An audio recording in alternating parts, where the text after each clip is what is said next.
Okay, I'm here with Steve Silva.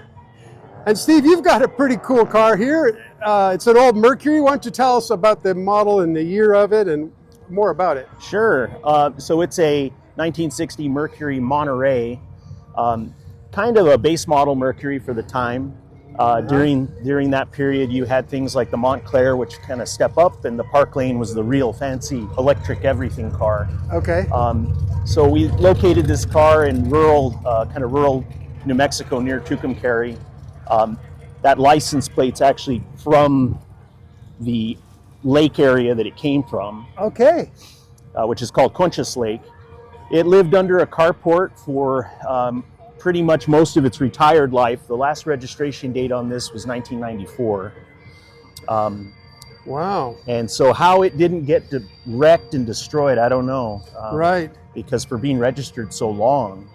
But so it just sat. It just sat. It sat under kind of a, I guess, academically a carport. But not much of one? Right. Okay. And that, of course, explains the patina, which is all kind of, Mother Nature's work. Sure. Now this windshield, it reminds me a little bit about the GM bubble top cars. Really a lot of glass. Yeah, very much. Yeah, the way that it kicks up into the roofline. Yeah. Yeah, that was a real popular thing. Interestingly, for 1960, the Ford lineup, the Edsel lineup, and the Lincoln lineup did away with this radical wrap. Oh, really? Okay. And I always make the joke that if you went to the Ford Lincoln Mercury dealership in 1959, August, and you were looking at the lineup for 60, and you looked at the Ford and you looked at the Mercury, you'd say, well, no, I don't want to buy last year's Mercury, because this wraparound kind of style was going kind of more the way of the Chrysler. But that was one of the reasons we saved the car, was because the glass was all intact. Okay. And so now I'm just looking at how this is laid out. That is a ton of space from the in front of the seat to the dash. Yeah. Take a look in. That is wild. Inside. I mean, that looks like maximum space, right? Right. You can't reach the glove box as the driver. You need a passenger to get in there. Wow. Now, that's a cool instrument panel too. Yeah. Very cool. Now, we mentioned that's not the original steering wheel, but it still fits in. It looks great. Can you tell me where'd you get that radio phone here? So it's actually a Motorola Pulsar car phone. So it did work off of you had to have a special FCC license for it. Basically, if you're a congressman from New York, you might have one of those. Okay. In the 60s. That's cool. Very hard to get. I had to fight many ham radio and phone collectors to get that thing. But with the theme of the car being kind of military-ish, yes, we wanted it to look kind of like authentic. Now let's talk about the theme you went with a little bit on this car, because I don't think we've shown it yet on camera. Yeah. So when I got the car, I wanted to theme it somehow, and it looked like a military car to me. Yeah. And my wife and I work for a national laboratory in New Mexico. So we're on an Air Force base all the time. So it just seemed second nature. Yeah. And so we're like, okay, let's do kind of like a government. I'd seen enough government cars in junkyards to kind of know the block lettering look and stuff.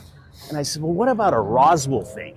Sure. And there's a lot of history with the Roswell Army Airfield, and particular with regard to nuclear weapons, because the 509th Airborne was the division that actually dropped the bombs in Japan. Okay. And so if anyone's heard of the Enola Gay, that's part of the 509. Okay, so you kind of went with that for a theme. Yeah. And then we said, okay, let's make it even more fun. If it's Roswell, it has to be UFO. Yeah, and so the little thing, and you got your kind of secret agent briefcase back there? Yeah. And Roswell Daily Record was nice enough to give me a reproduction copy of the newspaper from the Roswell incident. Oh, really? That's so cool. Wow. Yeah, so, and then the roof line of this is so bizarre, right? Yeah. Because on the front, the windshield curves up. In the back, it's like the hood wraps down over the back window. Yeah, like a cantilever type of That's look. right. That's what I was looking for. Yeah. That is pretty amazing. And if you look at a four-door sedan, it doesn't have this radical wrap. Oh, it doesn't? No, it's much more muted, is what I would say. Yeah, because that window wrap in the back is also really crazy. It is, yeah. That is wild. All right, so what all did you do to it? What kind of engine? Now, we didn't show the engine because it's not the original. Right. But tell me what was in there. It's a Mercury V8, was that? The Mercury V8 for the correct to the model, make and model. And what'd you do to get it on the road again? What'd you have to do to it?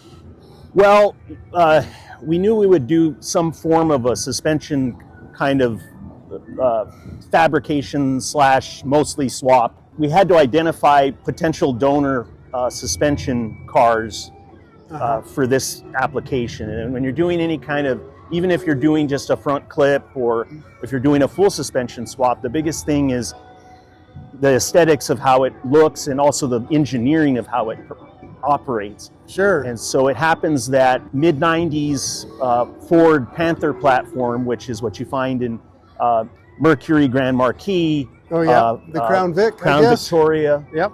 And then of course the Lincoln Town Car. Sure.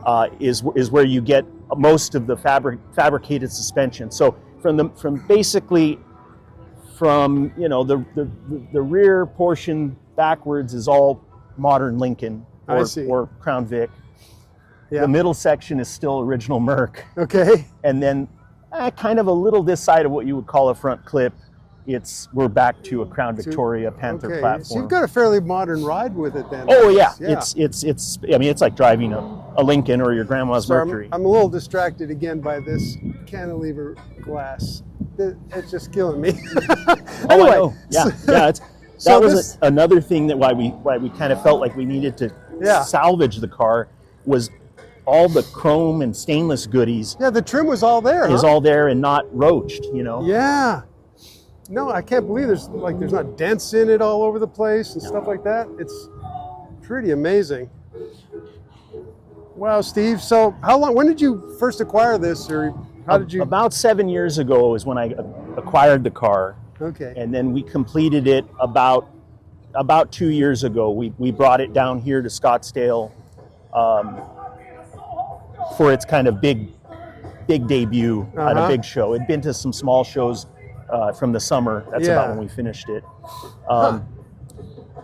Lots of like kind of unique little things we did just for fun, but you know, this car didn't have any mirrors when I got it. Okay. But I knew where there was a 61 Chrysler Imperial. Oh, that's where those came so from. Stole those from Chrysler. Okay. The antenna as well.